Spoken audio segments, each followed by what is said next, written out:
Muy buenas noches, profesor Gabriel. ¿Cómo está? De acuerdo a las instrucciones dadas con respecto a la actividad de grabación de un video, se la presento, se la comparto el día de hoy. Y aunque tuve algunos problemas con mi equipo computador en cuanto a sistemas de video y de micrófono, pude resolverlo, pero por esa razón usted puede ver que tengo que sostener el micrófono externo de esta manera y por lo cual yo le sugiero que si tiene la posibilidad que utilice unos audífonos porque creo que no se escucha muy alto para tener los altavoces de la computadora. Entonces, bueno, con respecto a la actividad que nos ofreció la oportunidad de presentarla, yo seleccioné el artículo cuyo título es Sertraline and Mirtazapine as Geriatric Antidepressants. Eso fue un artículo bastante reciente del año 2013, llevado a cabo en el Reino Unido, específicamente en la ciudad de Cambridge. La metodología del artículo, o digamos el proceso, se llevó a cabo en un hospital de la ciudad de Cambridge y a lo largo de la presentación de la exposición yo voy a utilizar una presentación en PowerPoint que es la cual yo le adjunto en el mensaje en AulaNet, la cual la diseñé solo para tener las ideas principales y las ideas organizadas. Entonces, en primer lugar, el artículo trata sobre un tema interesante de una población igualmente interesante, la depresión en adultos mayores. Para el año 2006, el artículo hace una referencia de que la prevalencia en adultos mayores, tomando en cuenta que estos son considerados de 60 años en adelante, de acuerdo al artículo, la prevalencia era del 2 al 5%. Y que hay una comorbilidad y una diferenciación en cuanto a la población más joven con respecto a este cuadro que es la depresión, ya que las personas mayores pues están en otras condiciones, sufren de otros males, como por ejemplo lo que mencionan ellos allí, son específicamente cambios endocrinos y deficiencias a sistema vascular, en el sistema vascular. Entonces, eso, por ejemplo, también en cuanto a la comorbilidad, ellos mencionan de que hay una asociación muy alta en cuanto a la depresión y a la demencia. Entonces, abordando eso a primera instancia, me parece muy interesante y muy pertinente de que se presente como una problemática en la cual hay que hacer una revisión, una investigación, un estudio, en este caso a través de psicofármacos, para arrojar más luz y más claridad ante esa problemática, la depresión en adultos mayores. También hay otro factor que se menciona en el artículo bastante importante, que hay una relación entre la depresión en adultos mayores y la mortalidad de ellos. Entonces, sí es algo que vale la pena la investigación y el estudio.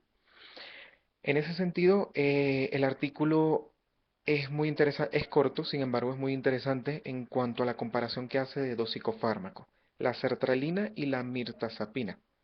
La sertralina es un inhibidor de la recaptación de serotonina y podemos abreviarlo de acuerdo a las siglas en inglés como SSRI. Entonces, bueno, de acuerdo a lo que hemos visto en el semestre, lo que hace un inhibidor de la recaptación de serotonina es que en el proceso de sinapsis, cuando la serotonina, ese neurotransmisor se libera, al inhibir la recaptación hace de alguna manera que ese neurotransmisor quede más disponible, por así decirlo. Y de esa forma, digamos como contrarrestar los efectos de la depresión. Por su parte, la mirtazapina es también un antidepresivo. En el artículo se le menciona como un antidepresivo atípico de carácter noradrenérgico y serotoninérgico. Bueno, algunas características principales y las que más resaltan, quisiera mencionarlas en primer lugar, es que la sertralina parece tener bajos efectos secundarios y unos efectos adecuados a enfermedades cardíacas, como el infarto. Cuando yo le digo que tiene unos efectos adecuados, quiero decir que este medicamento funciona adecuadamente en un paciente, en una persona que haya sufrido alguna enfermedad o que tenga alguna enfermedad cardíaca como un infarto. Eso es muy importante tomando en cuenta que la población en la que se hace este estudio son adultos mayores de 60 años. Em, la mirtazapina también es un antidepresivo que tiene algunos efectos secundarios, como la mayoría de los psicofármacos, y que se aconseja como una segunda opción.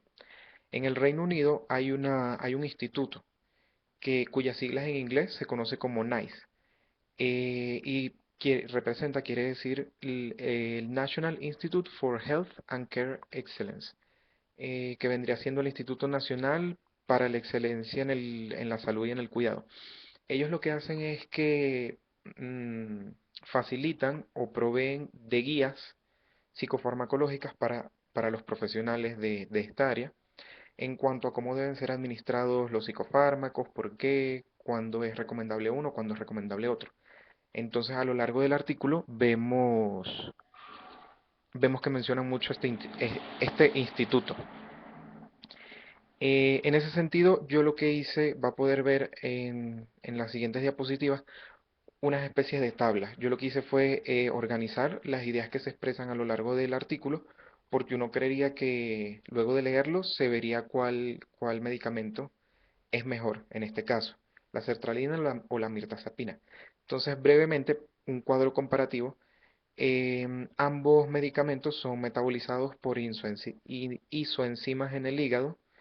Sin embargo, la sertralina tiene un periodo de estabilización más largo, de 2 a 3 semanas. Es decir, que si yo empiezo a tomar sertralina, entre 2 y 3 semanas es que yo voy a conseguir una estabilización en el sistema de acuerdo a los efectos que produce la sertralina en él. Por el contrario, la mirtazapina tiene un periodo de estabilización más corto, que alrededor y a partir de los 6 días. Em, la sertralina tiene efectos terapéuticos menos rápidos, por la misma razón anterior, mientras que la mirtazapina eh, tiene efectos terapéuticos más rápidos, y la mirtazapina tiene menos riesgo de un malestar, de un síndrome, que es la hipoanatremia. La sertralina tiene mayor riesgo de causar eso. La hiponatremia es cuando la concentración de sodio en los líquidos del cuerpo baja, está por debajo de los niveles normales. Entonces eso hace que, o sea, eso tiene consecuencias negativas porque eso hace que debido a la necesidad de equilibrio en el sistema entre más agua o más líquido hacia las células, y eso puede hacer que, bueno, que las células se hinchen y a nivel del sistema nervioso central puede ser perjudicial. Como mencioné anteriormente, y es algo que se resalta a lo largo de la investigación del artículo, es que la sertralina tiene riesgo bajo para pacientes con recientes infartos en el miocardio. Como mencioné anteriormente, eso es bastante pertinente y bastante importante porque recordemos que la población con la que con la que se pretende o con la que se estudió, la que se pretende dar una respuesta en este artículo, es población que tiene mayor riesgo en cuanto a este tipo de enfermedades. En cuanto a la mirtazapina, se aconseja que se tenga precaución en ese caso.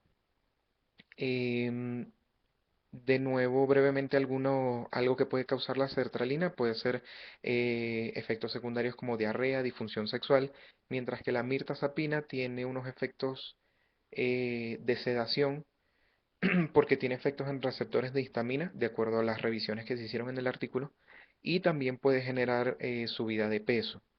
La sertralina tiene un menor riesgo comparado a la mirtazapina también de desarrollar síntomas de RLS. El RLS, esas son siglas en inglés de la Restless Leg Syndrome, que vendría siendo como el síndrome de la pierna inquieta. Eso es cuando la persona está moviendo mucho, pues, la pierna, de manera como digamos de un TOC, de un trastorno obsesivo compulsivo. Pero en este caso, o este síndrome, viene dado por efectos, podría ocasionarse por efectos de estos medicamentos. Por último, una conclusión interesante es que hay que tomar precaución al momento de prescribir tanto la sertralina como la mirtazapina en pacientes con demencia y depresión, o sea, que presenten ambos cuadros simultáneamente. Finalmente, en cuanto a las conclusiones, el NICE, que es el instituto, la guía que ofrece el NICE, el instituto que mencioné hace unos momentos, menciona que hay que tener ciertos cuidados al momento de sustituir un medicamento inhibidor de la recaptación de serotonina, como la sertralina, por la mirtazapina, que hay que tener cuidado al sustituir esto, porque aun cuando no hay claridad en cuáles pueden ser los riesgos, de hecho ellos mencionan un artículo, mejor dicho, un estudio, en el cual demuestra que al parecer no hay ningún riesgo en sustituir la prescripción de uno por otro. Sin embargo, el NICE, que es el Instituto Nacional para el Cuidado de la Salud, menciona que es importante tener una precaución y que generalmente eso se debe hacer disminuyendo la dosis de uno al mismo tiempo que se aumenta progresivamente la dosis del otro medicamento y que ese periodo de transición puede ser un poco más largo de una semana. Generalmente, a nivel de conclusión, la sertralina se utiliza como el psicofármaco predilecto para pacientes geriátricos con depresión y la mirtazapina viene siendo una segunda opción cuando el cuadro de depresión es muy alto o es severo.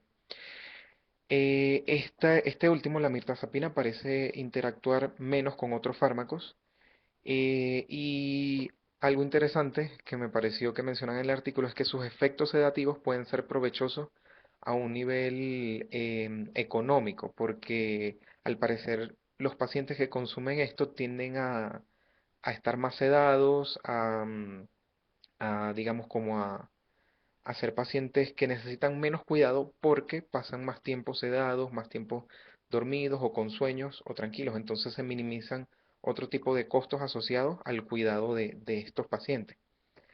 Em, Como mencioné anteriormente, la sertralina es mucho mejor para pacientes con dificultades renales y también que estén tomando antihipertensivos. La sertralina tiene menos riesgo de desarrollar el síndrome de la pierna inquieta y asimismo tiene mayor riesgo, sin embargo, de poder causar un sangrado intestinal. Em, la sertralina, a pesar de que se utiliza para la depresión, también puede ser prescrita para desórdenes de ansiedad y de trastornos obsesivos compulsivos. Y finalmente, algo que me pareció interesante es que el artículo resume al final que ambos psicofármacos son adecuados, siendo en algunos casos uno mejor que el otro. Eso me pareció interesante porque recordé lo que habíamos visto en clase de que un psicofármaco nunca va a funcionar de la misma manera en un paciente que en otro, y eso depende de muchísimos factores. Es necesario pues desarrollar investigaciones de este tipo para encontrar los pros y los contras de acuerdo a las necesidades de cada individuo que puede tener cada psicofármaco. En la última diapositiva va a ver la referencia del artículo, profe. De nuevo, muchas gracias por la oportunidad y gracias por su atención durante la presentación.